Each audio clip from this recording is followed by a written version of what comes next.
समोर रस्ता रिकामा आहे आणि अचानक तो रस्ताच रोड अचानक गाणं वाजवायला लागला तर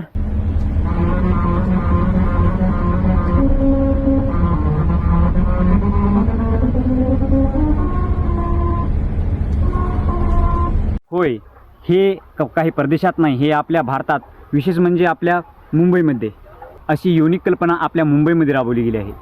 नमस्कार मित्रांनो, मी आपला आहे ऑलराऊंडर समाधान. आज आपण जाणून घेणार आहोत मुंबई म्युझिकल रोडबद्दल. तर चला सुरू करूया.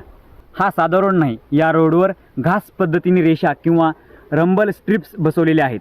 जेव्हा गाडी ठराविक स्पीडने त्या रेषेवरून जाते तेव्हा टायरच्या व्हायब्रेशनमुळे एक ध्वनी तयार होतो आणि तो ध्वनी एकदमच अचानक गाण्यासारखा ऐकू येतो.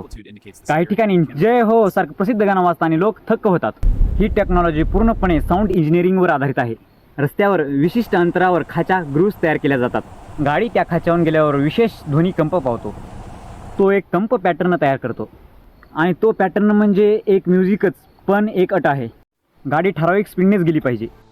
जास्त वेग असेल तर गाणं बिघडेल, कमी वेग असेल तर योग्य ट्यून येणार नाही आणि म्हणजेच हा रोड अप्रत्यक्षपणे स्पीड कंट्रोल करतो. फक्त एंटरटेनमेंट नाही, यामागे दोन मोठे उद्देश आहेत. एक, ड्रायव्हरला जागा ठेवणं. दोन, वेग मर्यादा टाळायला प्रोत्साहन देणं. रात्री लॉंग ड्राईव्ह करताना झोप येते, पण अचानक गाणं वाजलं की ड्रायव्हर सतर्क होतो. जर हे जय हो गाणं नीट ऐकायचं असेल तर स्पीड योग्य ठेवावी लागते. तुम्हाला जर कधी या रोडवर जायचा मौका भेटला तर तुम्ही अवश्य जा. मुंबई नेहमीच इनोव्हेशनसाठी ओळखली जाते. Sea link, metro road, coastal road आणि आता म्युझिकल रोड. ही कल्पना मोठ्या प्रमाणावर राबवली गेली तर मुंबई पर्यटनासाठी आकर्षण ठरू शकते. कल्पना करा, या रोडवर लोक ड्राईव्ह करण्यासाठी येतील, खास हे गाणं ऐकायला. यात सामान्य माणसांना काय फायदा? यात महाराष्ट्रातील शेतकऱ्यांचा, गोरगरिबांचा काय फायदा?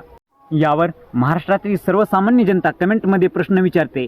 पण मित्रांनो, तुमचं या व्हिडिओवर व याच्यावर काय मत आहे हे कमेंटमध्ये नक्की सांगा आणि आपल्या ऑलराऊंडर समाधानला सबस्क्राईब करायला विसरू नका. धन्यवाद.